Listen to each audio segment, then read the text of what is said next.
ito na po yung technique na ituturo ko sa inyo. Bubukain nyo po ito. Bubukain nyo po ng... Ayan po, magandang umaga po sa inyong lahat mga mix, mga tangay, mga katsinggo. Sa ngayon po, ituturo ko po sa inyo mga mix, mga tangay, kung paano po ang nagsasapi ng swing arm. Swing arm po kasi ito ng motor star. Grabe ka, motor star. Unang-una po, mag-prepare lang po muna tayo ng ating mga materialis na gagamitin mga mix. Ito po, napagputol na po ako ng angle bar na may sukat po na 22 inches. Tapos, ikakat lang po natin yung dulo. Yan, pa-slide lang po. Yan, ganun din po sa kabilang dulo mga mix. Yan, nakakat lang po yan. Ngayon, kukunin po natin yung kanyang gitna po nitong angle bar. Ayan po, 22 inches. Kukunin natin yung gitna nya, 11.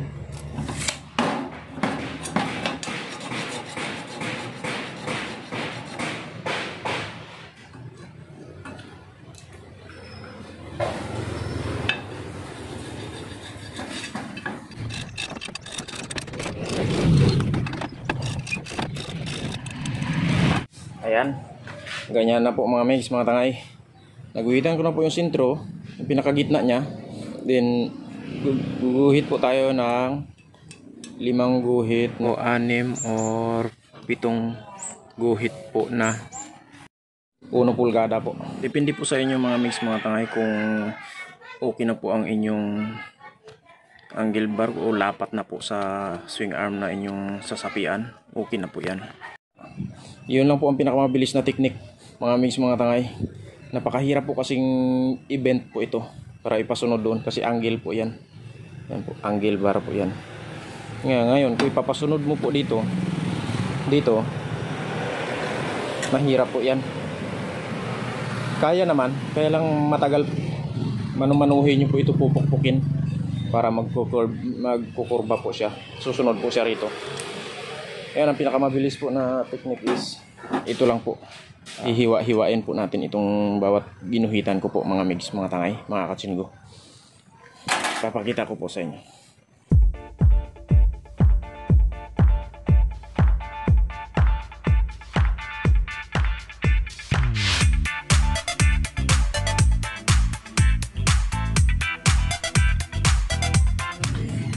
Ayan po, tapos na po. Madali na lang po yan baluktutin mga mix, mga tangay. Ayan po.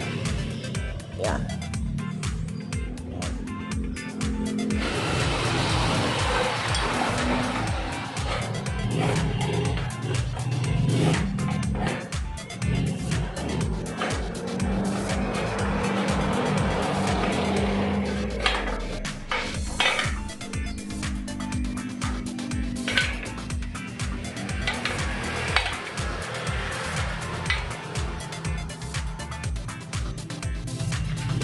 O yan po.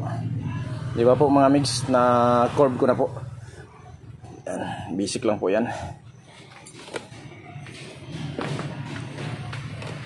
Ayan, ang gagawin natin, isisiting po natin dito sa swing arm ng motor star.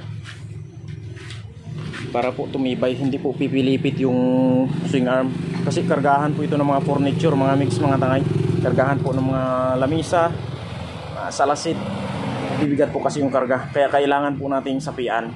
Hindi po pwede na hindi natin sapian yung swing arm na yan kasi pipilipit po yan sa sobrang bigat ng karga ng top down nila or ng cargos.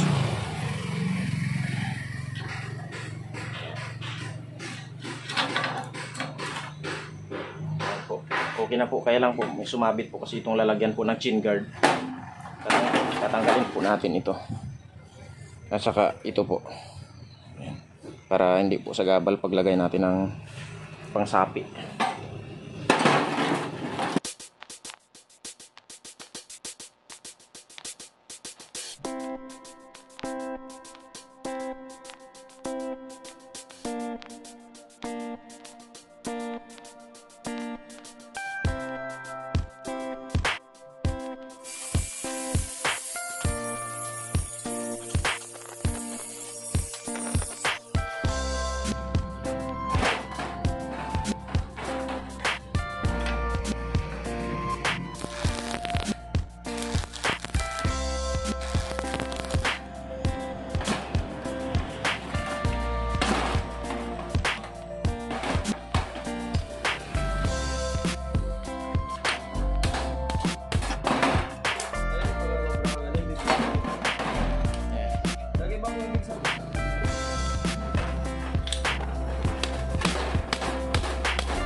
Ayan po mga migs, mga tangay.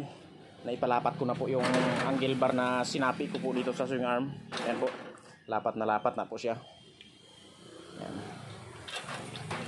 Sa kabila. Ayan po. Ayan. Yung mga awang na yan. Yan po, yung mga kawang na yan mga migs, bibuild upan ko lang po yan. Yan, ito. Ngayon, ituturo ko na po sa inyo ang teknik kung paano po talaga. Yan to po. Kaya po mayroon na po akong jack doon sa aking working table. Gagamitin po natin yan. Kailangan po, unang-una mga migs, mga tangay, mga katsinggo, pag nagsasabi po kayo nito, dapat po ikabit nyo po itong axle. Ito po. Saka yung axle po dito sa kanyang rear. Ito po. Huwag po kayong assemble mga migs, mga tangay na wala pong axle. Ito na po yung technique na ituturo ko sa inyo. Bubukain nyo po ito. Bubukain nyo po ng kalahating pulgada yan. Kasi once na nagpo-full weld tayo dito, once na ipo-full weld po natin to, kikipot po itong swing arm. Ngayon, mag-a-advance po tayo. Bubukain po natin yan gamit po yung ating jack, mechanical jack po.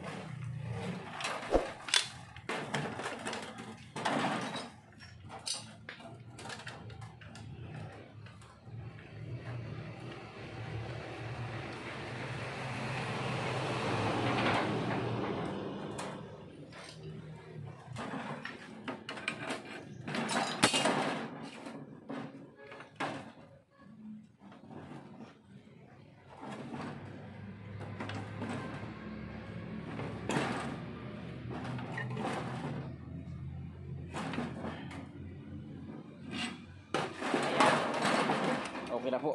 Ang ginawa ko po, in-advance ko po ng husto. Ginawa ko pong 1 pulgada yung pagkabuka niya.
Ayan po mga migs, mga tangay, mga katsinggo. Tapos na po yung aking sinapian na swing arm.